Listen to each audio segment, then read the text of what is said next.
Okay.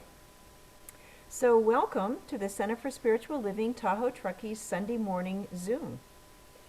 It is my joy to welcome you here. I'm Rev Pam Brandman, the senior minister here at the center. We'd like to remind everyone that our center's purpose is love, and our vision is embracing all while awakening to the one. Whoever you are and wherever you are on your spiritual journey, you are welcome here. We know that there are many paths to God, but we also recognize that they all end in oneness and in love. We're grateful that each of you are here with us this morning. So we like to begin with our receptivity statement, which you'll see on our screen. If you would read along with me, stay muted, but we'll read it together. I am here by divine appointment. Something I am about to hear applies to my life. I am open, receptive, and willing to explore the possibilities. So we have a fabulous program for you today, and I am really happy to introduce our musician this morning, Cris Law. My first introduction to Cris Law's music was an amazing performance of Baroque arias by Handel and Vivaldi and others, along with a pipe organ and some other people. But Cris is an artist with a wide range of musical styles. Cris Law is a male alto, which is also known as a countertenor, and he possesses one of the rarest voices on the planet.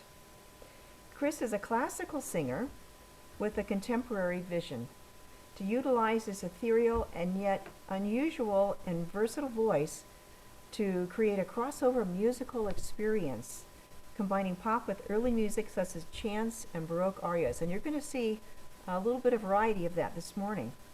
He's a graduate of lots of places. He graduated from CSU Fullerton, from USC, which has a great music department. And he's also earned 2 master degrees, masters in vocal performance from Claremont, and also in arts management, South Beach Institute of Art. Cris is the artistic director of the Long Beach Community Chamber Singers, and you'll get to see his choir director skills before the end of our service. And he works extensively as a performer, voice teacher, accompanist, and choir director throughout Southern California. And to learn more, you can visit his website, crislawmusic.com. So get ready for a great morning, and please help me welcome Cris Law. Hi everyone, thanks for having me.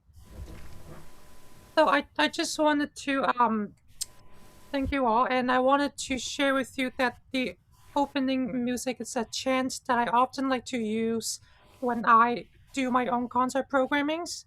It's a way of me to invite and bridge people on the spiritual level into the music they're about to enjoy and receive. Um, this is called Lament. It's a piece I actually was trying to design, wanting to think about how can I connect with people across barriers, breaking barriers. So I made something that's got no language, no words. It's just as simple as it is. Um, and I hope you enjoy. Here's to Lament.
Thank you, Cris.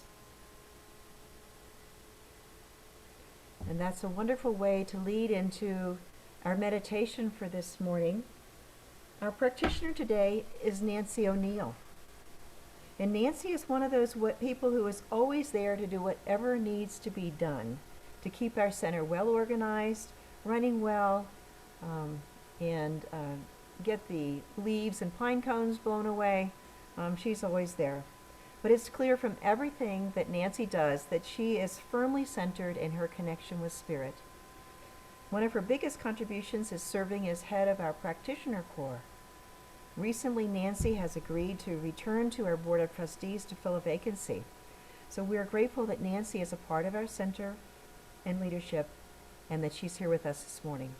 Please help me welcome Nancy. Thank you, Pam. So if you'll just join me in an opening prayer, close your eyes, move within again, just kind of letting go of all that's going on outside of this inward place that we can always come back to. But as we move inside and just take in that beautiful voice of Chris's voice and the pictures that he was showing on the video, which really does set us up for our service today. And so in gratitude for having Cris here with us, and in gratitude for having you all here with us, where we join in to our beloved community with the energy that we pass between each other, even through our computer screens. And just knowing that it's just God showing up on Sunday, showing up inside of us, showing up outside of us, everywhere present, is that God energy that lets us know that really all is well in our world and that all is unfolding perfectly in today's service, in our everyday experience, and in just the knowing that it's all good. And so in knowing that, always in gratitude for your presence, for God's presence, I let that be, I let it go, as we say together, and so it is. So this morning, the theme this month is One Journey, Many Paths. And today's talk is entitled Creating the Beloved Community. So the reading I'm going to do this morning is from a book, a handbook for spiritual leadership by Jim Lockhart called Creating the Beloved Community. So the beloved community, how do we create and maintain what has been called the beloved community? I see the beloved community as people on a spiritual pathway who seek a closer relationship with God, however named and defined, and as people who will take their spiritual awareness into the world to be examples of love and compassion in action. The beloved community is about being truly dedicated to walking your talk, to being in full alignment with spiritual principles. Martin Luther King Jr. said, "Our goal is to create a beloved community, and this will require a qualitative change in our souls as well as a quantitative change in our lives."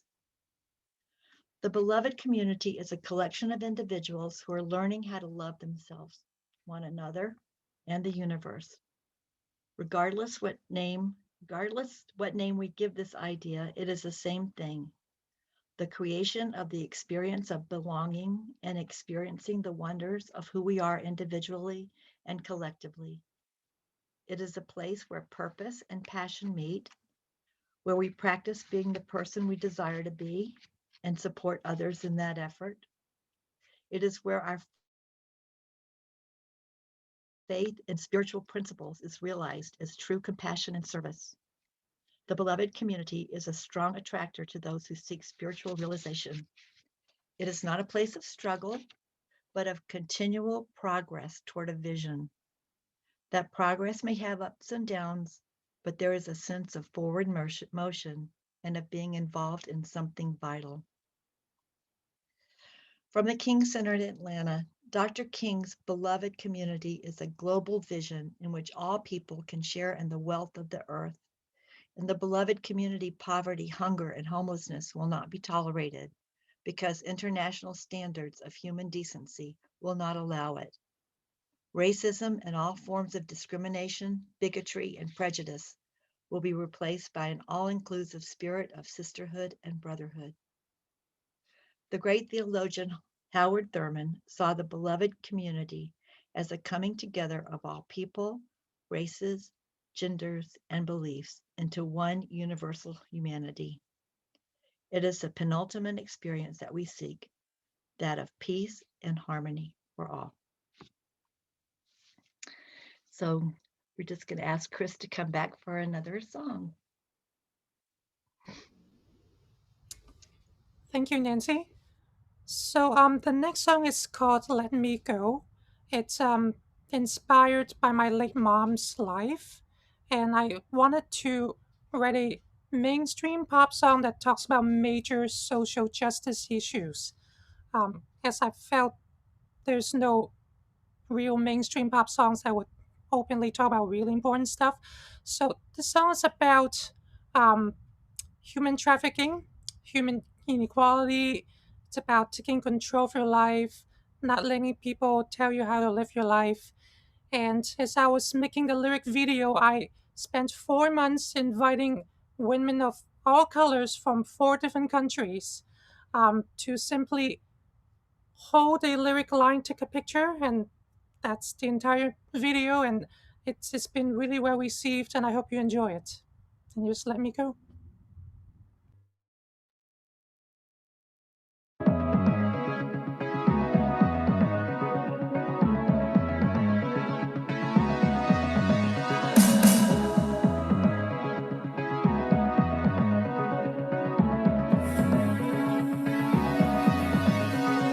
Not who you think I am, not what you want me to be. I waited for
Thank you, Cris.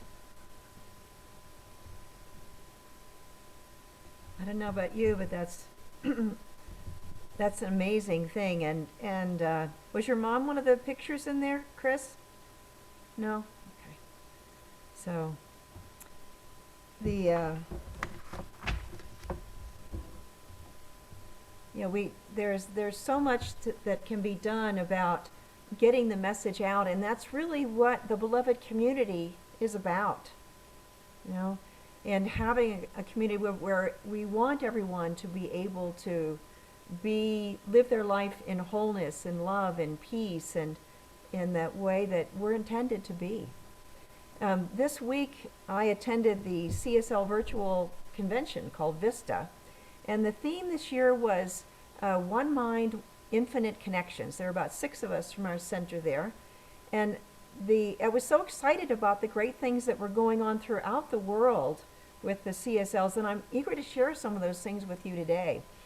The CSL, the Centers for Spiritual Living, have synchronized the theme for the conference, the Science of Mind magazine, our Sunday talks, even the youth curriculum that we're going to start using in the near future. So everything is all fitting together. So it's all this week about one mind, infinite connections. Now in February, the theme is One Journey to God and Many Paths. And this week, the focus for the conference and my talk is One Mind, Infinite Connections. And when we realize that we are all part of that one mind, the one life, that we are inspired to live together in unity and to create or co-create with God the beloved community. Now, the team that created the conference took us literally on a virtual trip around the world to experience how different people in different countries are teaching and living according to the Science of Mind principles.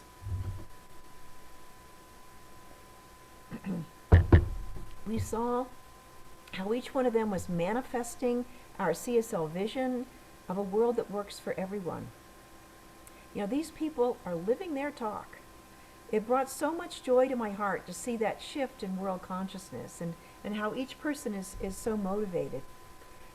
Our CSL spiritual leader, Reverend Dr. Edward, he's a gay man originally from South Africa and senior minister of the Santa Rosa CSL. He opened the conference. His theme was that if we change our consciousness by adding our positive energy to the planet and living by the Science of Mind principles, we can create a global community.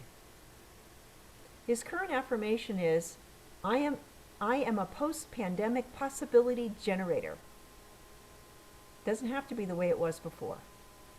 We can awaken human existence to live together in love, peace, and wholeness, and heal the environment.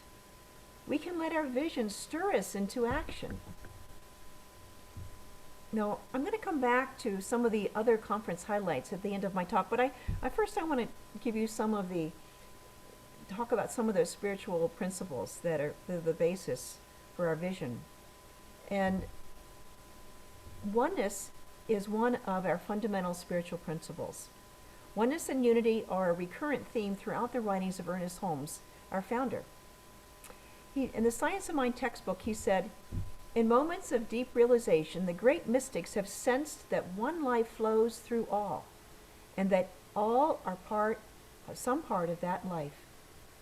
You see, each one of us is an individual expression of that one life that we call God, or Spirit, or Universal Mind, or the Infinite Invisible. Some people even call it the thing itself because they have trouble with that word God, right? But whatever you call it, we are all part of that one mind. Now again from Ernest Holmes, this time from the Science Mind textbook again. Within this infinite mind, each individual exists. We are not separated from life. Neither is it separated from us. But we are separate entities within it, individualized centers of God consciousness. Now there are infinite connections to the one mind because each one of us is a unique connection to Spirit. And when we get this, when we grok that, when we see that we are all part of that one and that we can see God in all. Regardless of what's going on the outside, the essence of each one of us is God. That's an amazing shift in consciousness when you get it. You are a part of me, and I am a part of you, and we are both part of God. We are one together. Now this clears the way to live in love and harmony. It might take some work to put that into practice, but that's where it begins.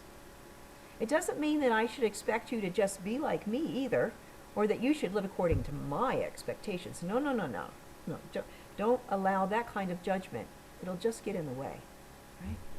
But it does mean that we should each listen to Spirit within our own hearts, be ourselves, be loving, and be curious about how God is showing up in each other, and together create a world that works for everyone.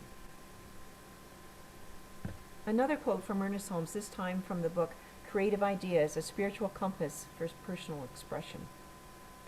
We are to view ourselves, each in the other, and behold God in all. When we realize love as the great harmony, then we shall sing the praise of God. You know, this is not a new idea. It goes back to Jesus and way beyond that too. But when asked by his disciples, Lord, what is the greatest commandment? Jesus replied, Thou shalt love the Lord thy God with all thy heart, and with all thy soul, and with all thy mind. This is the first and greatest commandment. And the second is like unto it. Thou shalt love thy neighbor as thyself. This is from Matthew. So the global vision, all of this is the basis for our CSL global vision of a world that works for everyone. And these are two of the tenets from that global vision. We envision a world in which we live and grow as one global family that respects and honors the interconnectedness of all life. A world where this kinship with all life prospers and connects through the guidance of spiritual wisdom and experience. And the next one is, we see a world in which each and every person lives in alignment with his or her highest spiritual principle, emphasizing unity with God and connection with each other. A world in which individually and collectively we are called to a higher state of consciousness and action. Now, this CSL vision of a world that works for everyone is essentially the beloved community that has long been longed for by so many people for centuries. Josiah Royce is the one that first has written about the concept of the beloved community. In 1913, he was a philosopher, and he was writing towards the end of his life. He said, beyond the actual communities that we directly encounter in life, there is the ideal beloved community of all those who will be fully dedicated to the cause of loyalty, truth, and reality itself. Now, Josiah Royce was born in 1855 near here in Grass Valley. He was also one of the first University of California graduates, I think from the Berkeley campus. In 1882, Royce joined the Harvard University Philosophy Department faculty, and he was substituting for, of all people, William James, the father of psychology, when James took a one-year sabbatical. Well, he did such a great job, Harvard asked Royce to stay on, and he continued to teach there for more than 30 years until his death in 1916. But Royce is considered the founder of American idealism, and from the psychology standpoint. However, to Royce, it was important to balance individualism with loyalty to one's community. You know, the Marlboro Man meets the community, right? Individuals and their moral communities support each other's development by their mutual interaction in a creative, ongoing, infinite process. You know, we don't need to be perfect right now, but we're moving in that direction. We're all evolving. We're continually trying to express more of that divine within us. According to Royce, Groups of people are unified in feeling, thought, and will by something that transcends any of the individuals present. There is that idea of unity in the presence of that one mind, of spirit in the room. This is the last part of the beloved community that Royce contributed. The process of building community is an ongoing, infinite process of evolution towards the ideal. Right? Now, all of these parts that Royce created of the beloved community came forward into the black church in particular. Now, Howard Thurman is a black minister who was followed by the New Thought followers as well as traditional Christians. In 1944, Howard Thurman established the Church for the Fellowship of All Peoples in San Francisco. It was the first fully integrated church in the United States. His goal was to create the beloved community. Thurman believed that the actions of individuals within a community were required to achieve the ideal of non-exclusionism that had been sought by the black church for so long. The necessary progression was from segregation to desegregation to integrated communities. Right? Here's that progression idea again. This is the idea that creating the beloved community takes work. Right? You have to treat with and then move your feet, as we would say it. Now, it's fitting, since this February is Black History Month, that we should talk about Martin Luther King Jr. The ideal of the beloved community was a theme in Dr. King's speeches beginning as early as 1957. In his 1966 Nonviolence, the Only Road to Freedom speech, he intended as a defense of the Southern Christian Leadership Conference's position on nonviolent resistance. King claimed that only a refusal to hate or kill can put an end to the chain of violence in the world and lead us toward a community where men can live together without fear. Our goal is to create a beloved community, and this will require a qualitative change in our souls, as well as a quantitative change in our lives. So it's an inner change and an outer change. It takes work. For King, the beloved community would be constructed based on justice, equal opportunity, and love of one's fellow human beings. This sounds really similar to the CSL Global Vision. The beloved community is often mentioned in regards to the Black Church. PBS has a 2-part series on the history of the Black Church this month. It is just fascinating.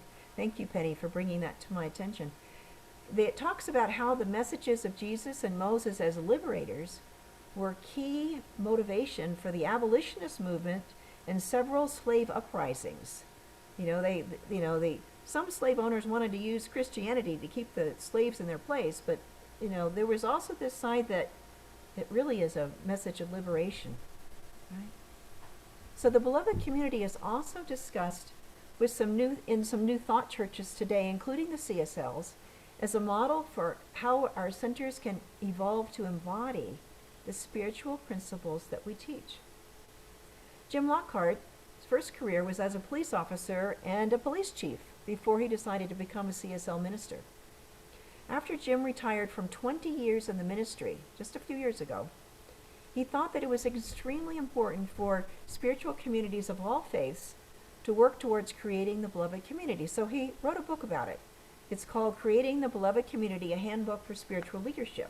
And this is the cover of the book. And this stained glass window is from a small chapel in Paris. And Michael and I were with him and his wife and some other people from CSL when he took that picture. So that's a very special place for us. But some quotes from the book. I see the beloved community as people on a spiritual pathway who seek a closer relationship with God, who will take their spiritual awareness into the world to be examples of love and compassion in action. He also said the individual pathway will vary. It can be any denomination of any faith tradition, or simply people who gather to find out how to be better versions of themselves. Almost any creed can be the seedbed of the beloved community. It's about that connection with spirit, you see, and having it all come together as one with spirit and one with each other, right? And so the role of the mystic, Lockhart says, and the evolutionary nature of spiritual community are essential to bring the beloved community into the world.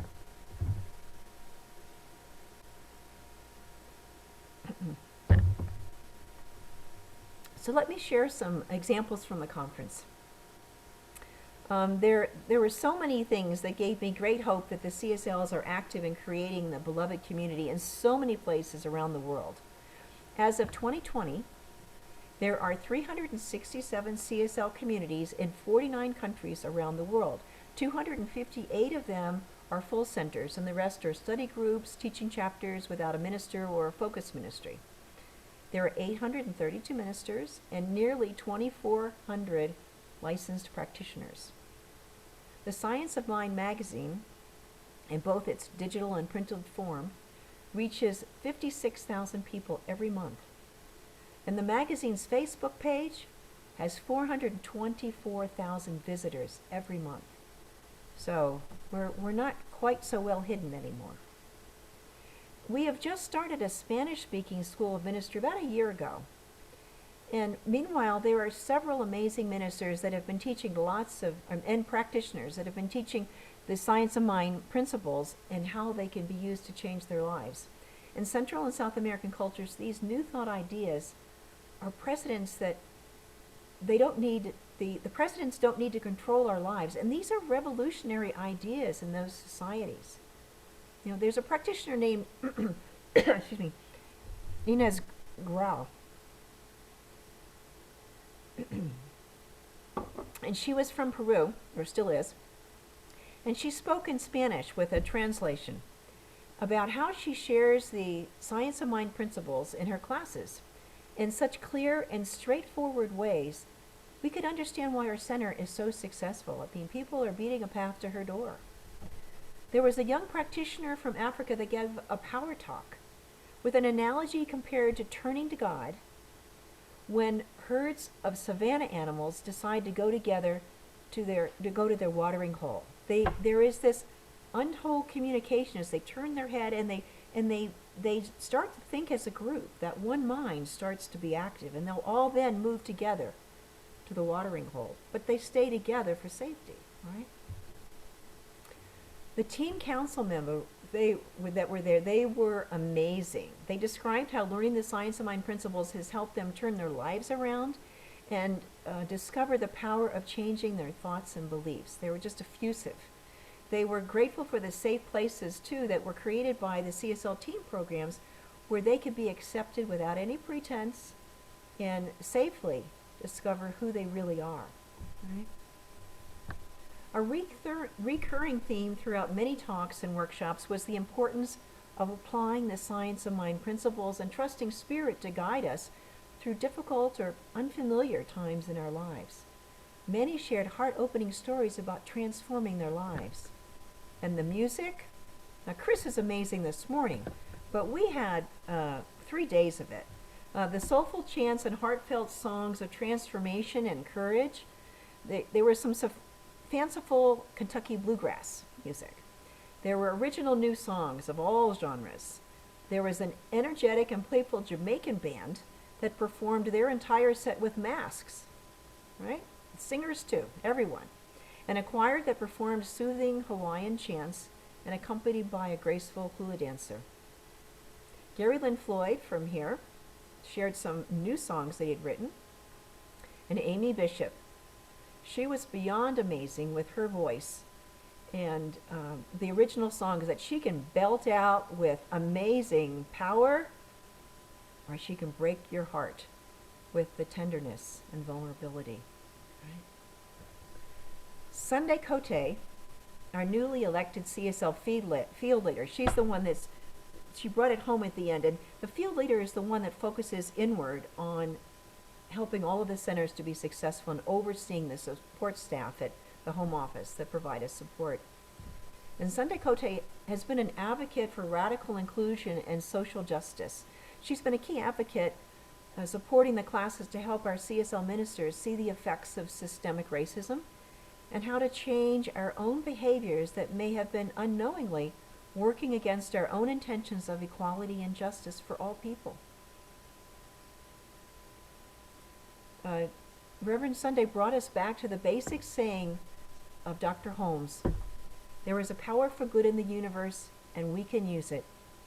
It is through the united consciousness of the group and an inner conviction. She talked about how one strand of a rope is weak, but together, all of the strands of a rope are strong. We are strong together. One last story I'll share with you is from Reverend Dr. Sunday Cote. When she was a child, she grew up on a ranch in New Mexico. And, there wasn't a whole lot there other than the native cultures and the Catholic Church. She had no idea that a woman could ever become a minister. Only men were ministers and priests in her world. But she did enjoy giving sermons to her dolls. She thought that was a great thing to do. But we know how that turned out, right? Now, it also, fast forward, and when her son was about 5 years old, he saw a male minister visit his mom's center. And his excited question to Dr. Sunday was, "You mean that men can be ministers?" We've come a long way, full circle. Because CSL has always been one of been very open to having women ministers. But we have plenty of great men ministers too. Thank you, Rick. Although the CSLs are making progress, we still have a long way left to go as we seek to create the beloved community, a world that works for everyone. Nevertheless, it is an exciting and worthwhile journey. And as our Center for Spiritual Living, Tahoe-Truckee, follows our vision to go from good to great, we have some wonderful and deeper understandings and transformations, as well as new callings that are emerging from this vision. We invite you to join us. It is together that we create the beloved community. So let's take this to prayer.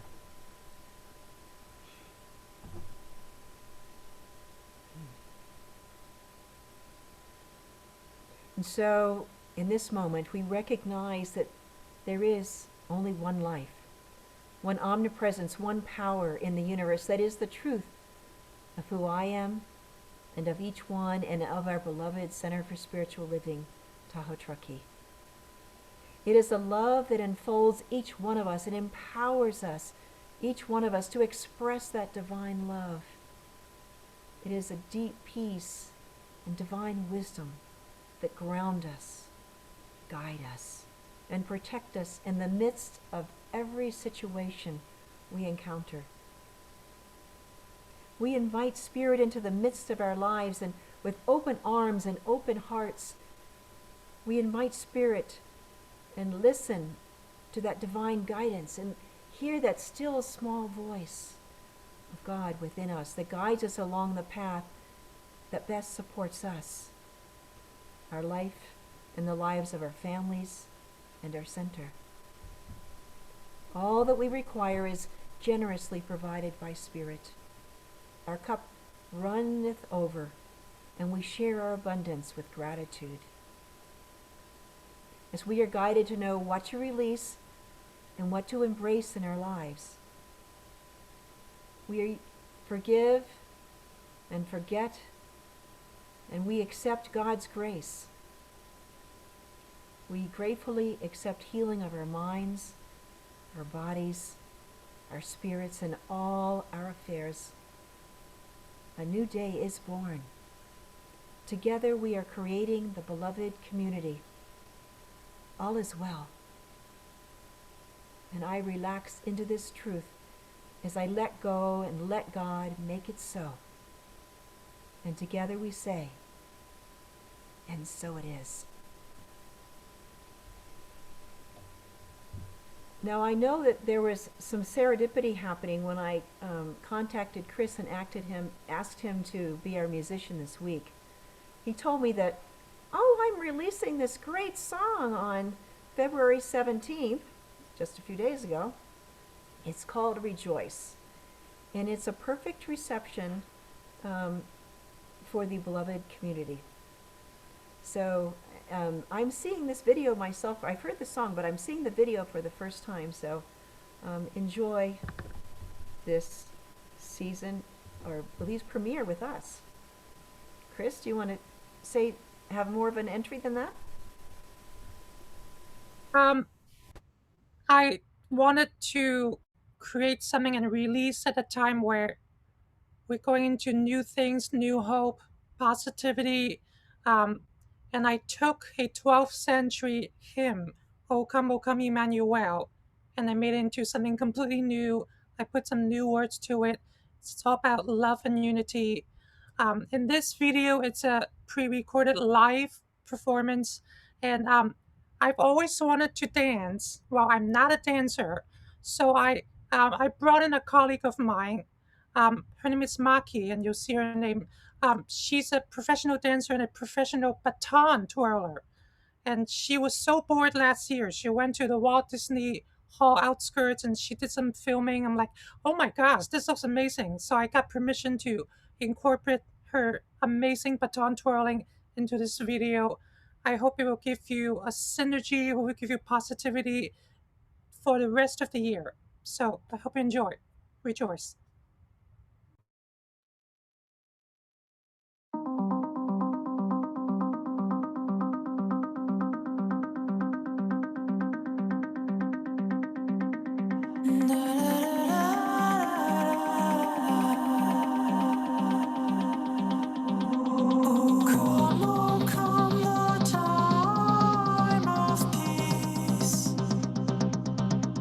The time when all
was beyond awesome, Cris. Thank you so much for sharing with us this morning. And you know, you're going to want to visit his website. And he's on Spotify and Apple Music as well. So we come to our time of prosperity for our center. And we have our prosperity affirmation that we can read together. Muted, of course. I gratefully and joyfully share my offering, which flows from God, my infinite source. My gift blesses this center and all who are guided, healed, and empowered by its activities. All I share with life returns to me, blessed and multiplied. And so we are so grateful for all of the gifts that you provide to our center. Our teachings tell us that Spirit works through us to bring its divine blessings into the world. And so by sharing your gifts of your time, your talent, and your treasure, you support our mission to provide the spiritual food for our community, and it ripples out into the world. So we're grateful, and please join me in our offertory song. I am so blessed, I am so blessed, I am so grateful for all that I have. I am so blessed, I am so blessed, I am so grateful, I am so blessed, I am so blessed, I am so blessed, I am so grateful for all that I have. I am so blessed, I am so blessed, I am so grateful, I am so blessed. So for all of these gifts that are being shared in our community, coming from all places in all different ways, we are so grateful, for we know that this is the flow of Spirit, the law of circulation as we give and receive, sharing in the abundance of life and in participating fully, sharing with gratitude and receiving greater and greater measure as it supports us to express all that we are and to support the world. We're so grateful for the Center for Spiritual Living Tahoe-Truckee and our part in it. Thank you, Father, Mother, God. And so it is. And so if you're a first-time visitor online, or maybe you're watching us after the fact, I especially want to welcome you here for sharing your time together. You can, if you want to add your name to our mailing list, you can go on our website and add your name, and or send us an email to admin. And we have a great weekly newsletter that comes in, and our website is under construction, so you're going to see some great things happening in the near future. But today we have some special things that we'd like to share with you.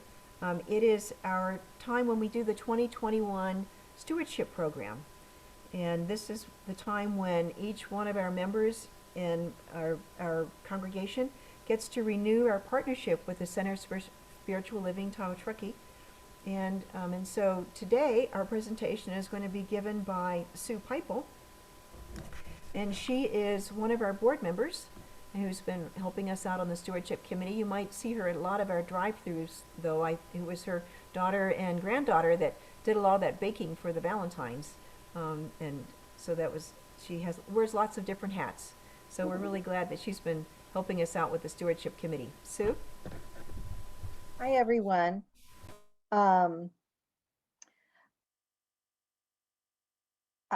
Rick, maybe you want to put my slides up, start the slides, but I'm really happy to be able to talk to you about this. We're so excited about the things that are up and coming at the center these days. And right now, we are in planning for all kinds of fantastic new programs. And as you know, having a new minister who's very excited about creating something meaningful here in Lake Tahoe, and has a lot of energy and is full of ideas.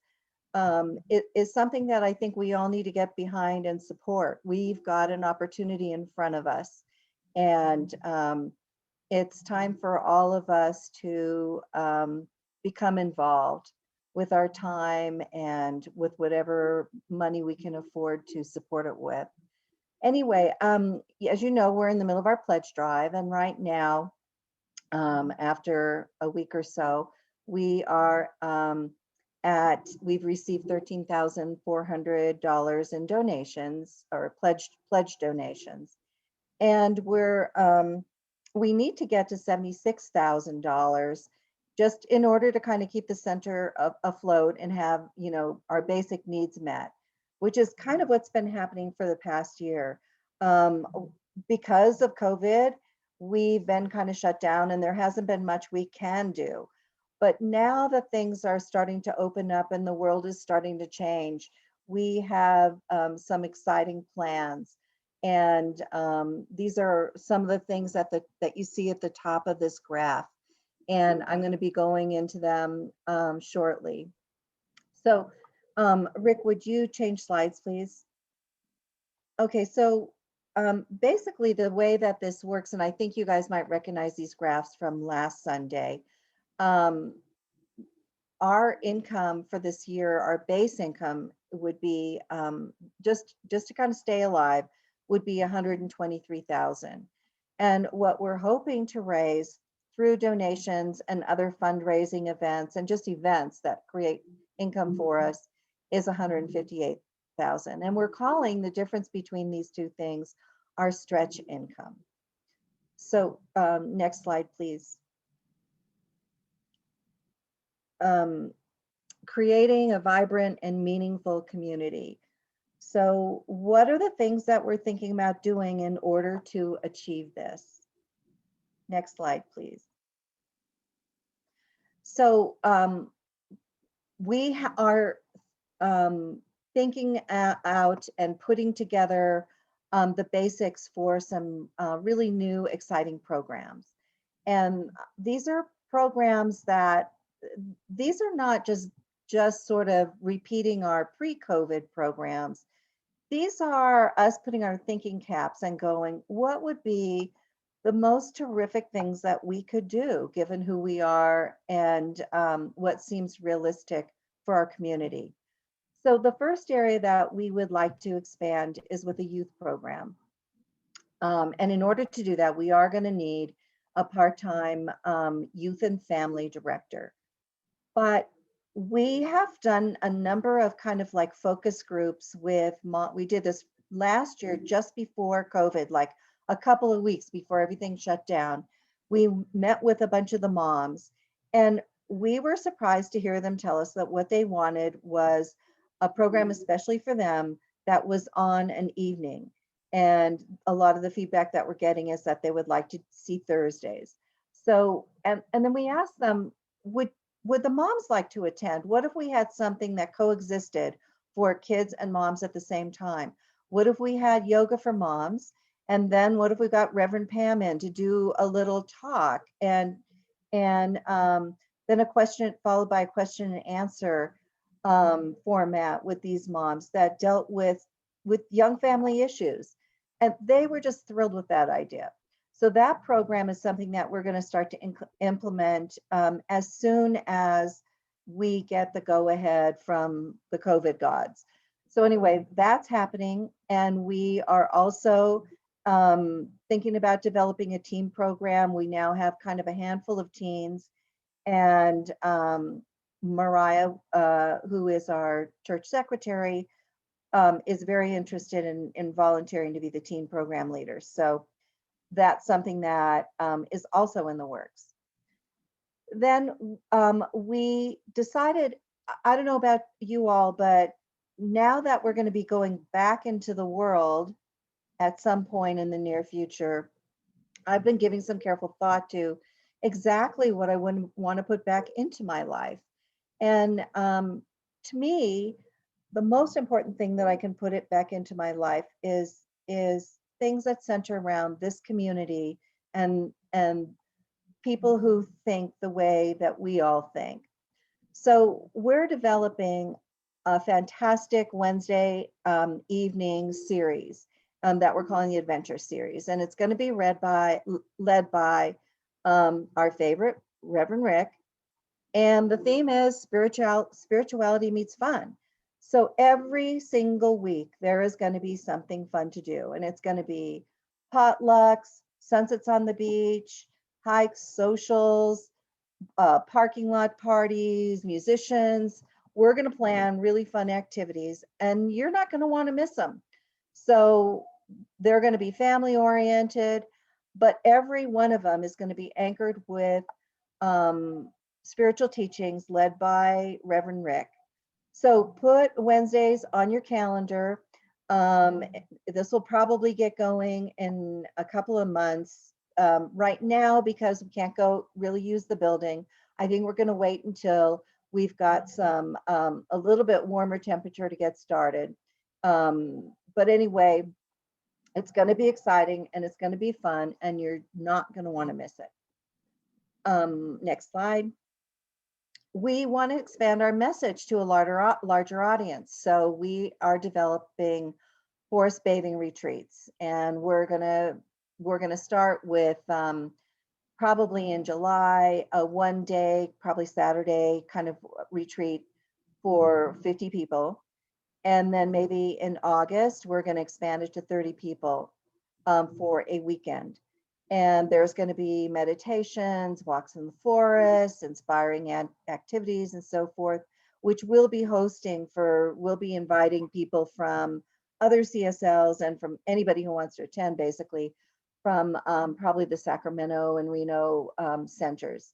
And we know that we're blessed to have this amazing environment, and it's inspirational to people, and we want to help them connect with God in our woods. So anyway, we are also expanding our holiday events. We've kind of enjoyed doing our holiday drive-up program, and post-COVID, we're going to keep doing something that's obviously not going to have to be a drive-up the whole time. But right now, we're currently planning a really fun Easter egg program, Easter egg hunt for the kids, and we'll have music in the parking lot and some kind of food and events for the kids, and just a chance for everybody to get together in their masks, 6 feet apart outside, and visit and enjoy the holiday. And we'll be doing the events like this throughout the next upcoming year. Next slide. So in order to do some of these things, we really do need to expand our staff. We are so lucky to have Reverend Rick now a full minister, and there is a little budget to support him. We want a part-time youth and family director. We also would like to have somebody, a paid person who is doing social media to let the community know about these plans and what events are coming up and so forth. And we also have aggressive plans for existing programs, more classes. We're going to have hospitality returning as soon as Sundays can meet in the church, and more concerts and special events. Next slide. Again, letting others know our well-kept secret. Pam mentioned that we have this wonderful new website that is costing us some additional money to put together, and we needed to buy some software and so forth for it, but we're paying a group to put it together. And then again, we want to hire somebody to do that for us on a regular basis with social media. Next slide. We do have a couple of things that we need to do that will need to come out of our building fund. So we do need to build that building fund up. We have some roof repairs. We need to put a permanent sign and lighting out, and get our minor use permit. Next slide. And this is great news. As part of all this, Michael Brandman is so excited about our new plans and expansion, and he has offered to put up a $5,000 donation, which is one of like a challenge matching donation. And so anybody who increased their pledge this year over last year, he will match that difference. So that's terrific news and a great start for this.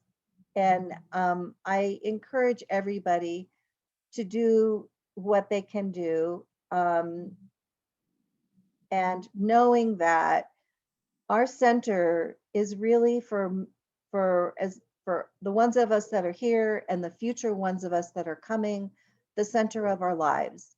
And we need to value it and support it and help it to grow and become the best center it can be. So thank you. Thank you very much, Sue. And all of these ideas aren't just coming off the top of our heads. These are coming from that good to great visioning process that the congregation got together and did back in November. And so all of those ideas are prickling up, and they're moving closer to being manifest and becoming reality. So having the funds to do all of this is just one more step. We're on the path. But we all know that we're here because our center makes a difference in our lives. And so Bob McCormick has agreed to share with us this morning why he loves our center. Bob? Unmute. Can you hear me now?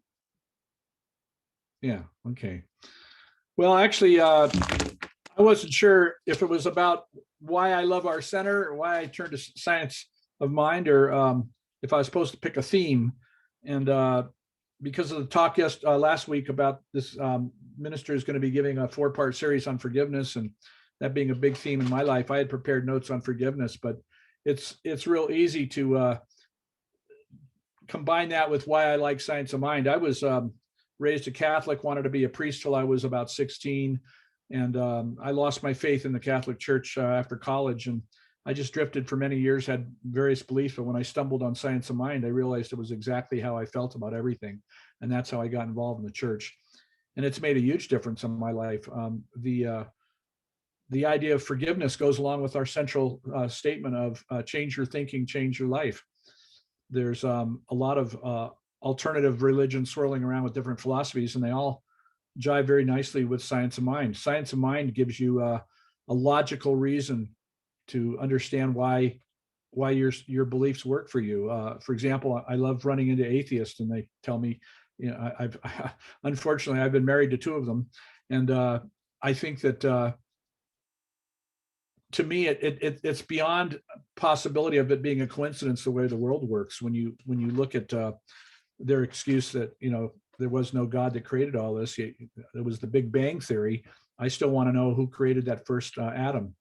It just, you can't escape the logic of realizing that there has to have been something eternal that has always been there and pre-exist everything else to have anything else created from it. And that thing is likely to live forever. That's God. I believe it's all God. And I had a very interesting experience years ago with the theme of forgiveness that made it foremost in my awareness. I went to Brazil to see a holy man with a friend, and I won't get into all the details, but it was a very interesting experience. And I encountered somebody who had been very sick until they had forgiven a former spouse for abandoning her.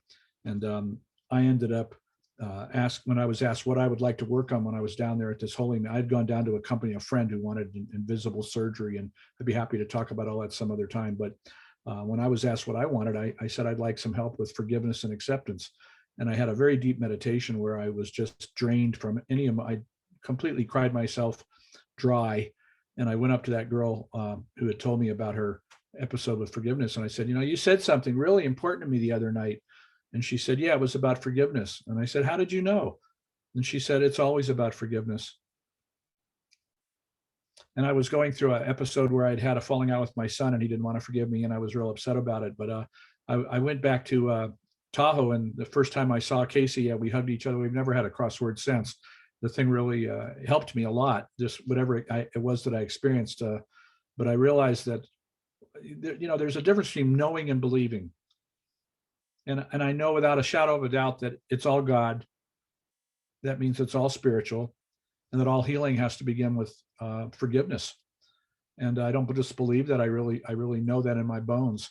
And so, there's this, Reverend Pam mentioned this statement earlier about forgive and forget. There's one that I like even better from Wayne Dyer that says,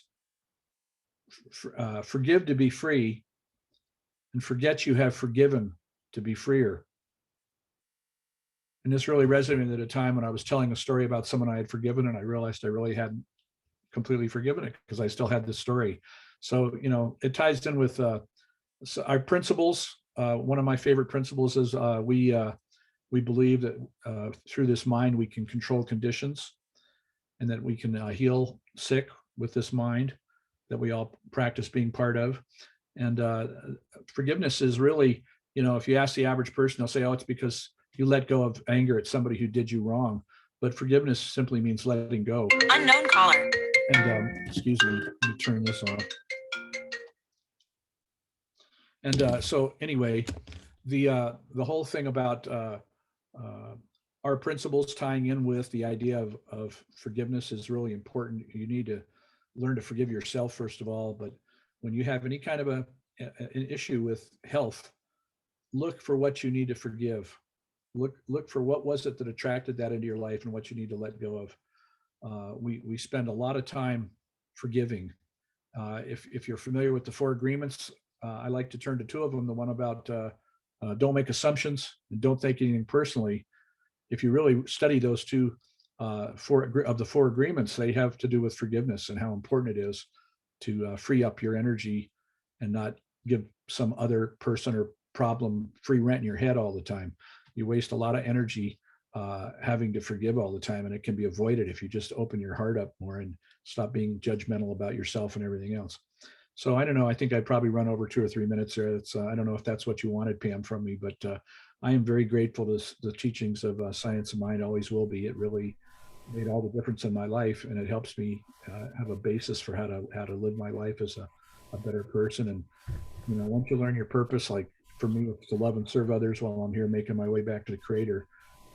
Gives you a focus every day to bring you back on track and just to make the world a better place. So good luck, everybody. I love you. Yeah. Thank you so much, Bob. That was perfect. Okay, great. Yeah. That's good to hear. I like that word, perfect. Perfect, whole and complete. It's when you give up trying to control things and let Spirit create something better than you planned, it was like, it's perfect. Yeah. Right? And Bob's going to be making his annual migration down to Mexico for the rest of the winter. I think in the next week.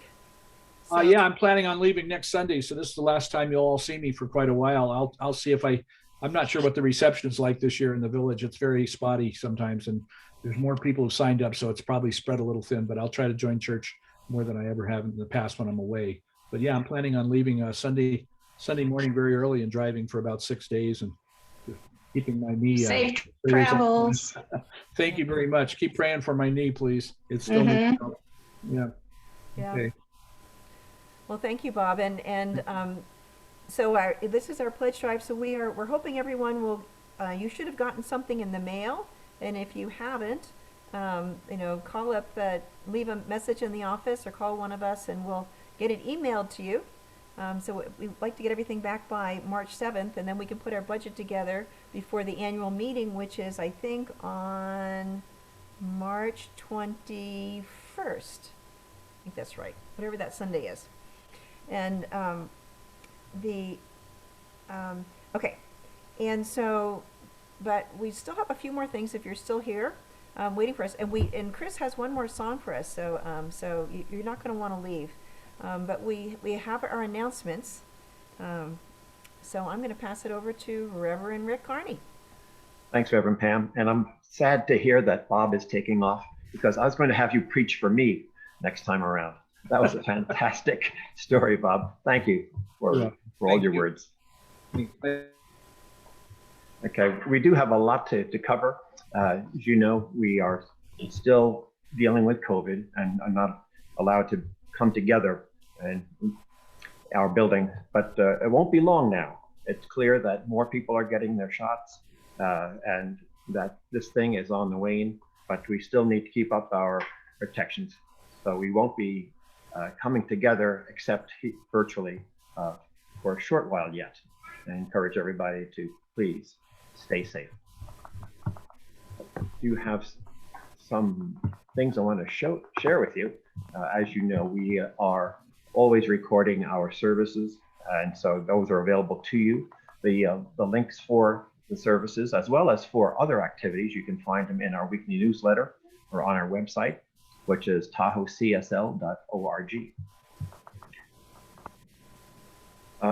Things coming up include the Wednesday night gathering. This Wednesday, we'll continue this conversation about creating the beloved community as we take a little bit deeper dive into what is ours to do. Please check it out. Coming up in the month of March, Dr. Court Curtis is offering 4 Monday night sessions on this thing called forgiveness. And Bob's sharing. Rick, there's a bar. Oh, there it goes. There was a bar that was blocking the view. So okay, sorry. Forgiveness is such an important part of our own personal healing that this is something you should check out. Please be sure to call or email the center to register and to get the Zoom link.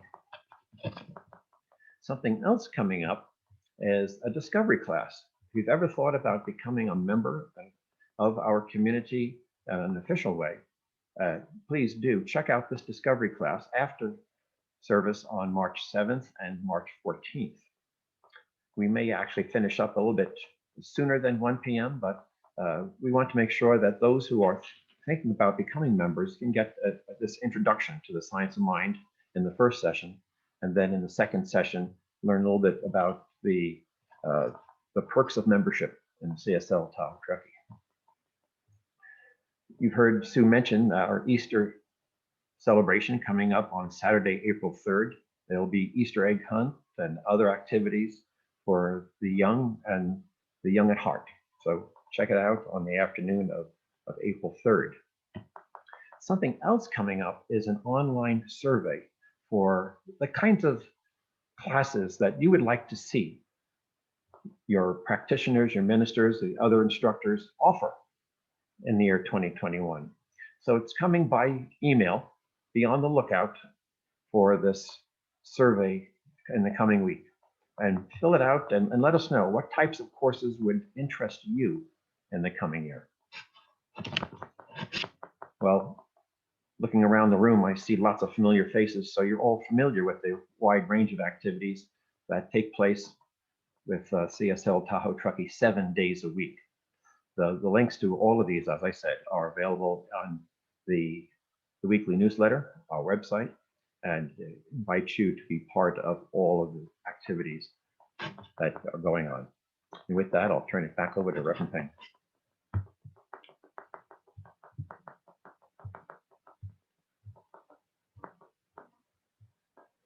Oh, you're muted, Rev Pam.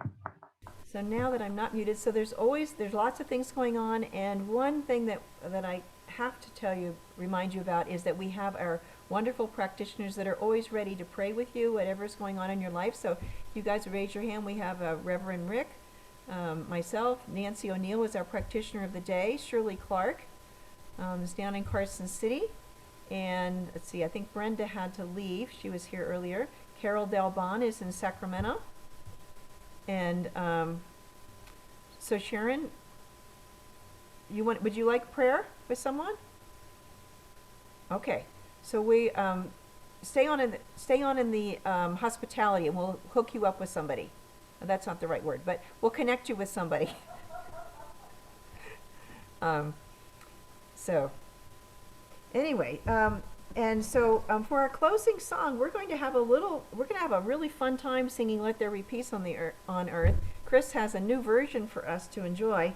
But before we get to that, we're going to have our closing affirmation. So, Michael, do you have our slide?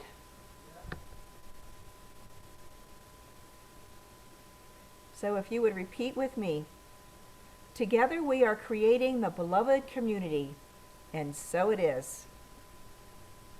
Okay, Cris, you're up.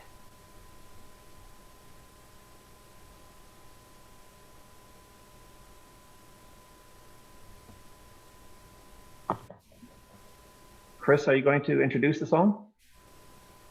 Yeah. Yeah. It is what it is. You know what it is.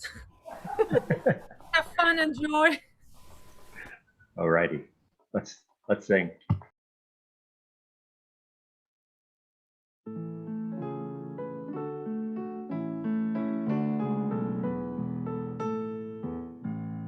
Let there be peace on earth and let it begin with me. Let there be peace on earth, the peace that was meant to be. With God as creator, family all are we. Let us walk with each other in perfect harmony. Yes, peace begin with me. Let this be the moments now. With every step I take, let this be my joyous vow. To take each moment and live each moment in peace eternally. Let there be peace on earth and let it begin with me. Let there be peace on earth and let it begin with me. Let there be peace on earth, the peace that was meant to be. With God as creator, family all are we. Let us walk with each other in perfect harmony. Yes, peace begin with me. Let this be the moments now. With every step I take, let this be my joyous vow. To take each moment and live each moment in peace eternally. Let there be peace on earth and let it begin with me.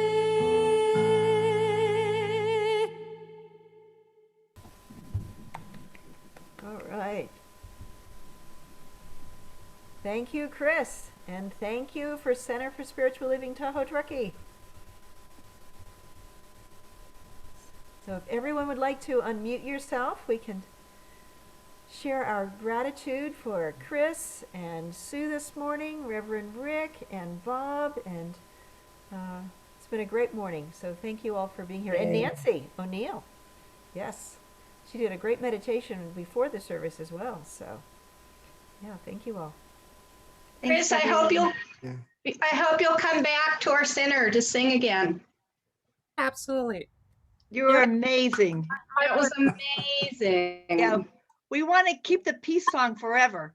Yeah. Exactly. I know, we need to somehow get a copy of Forever. That was fabulous.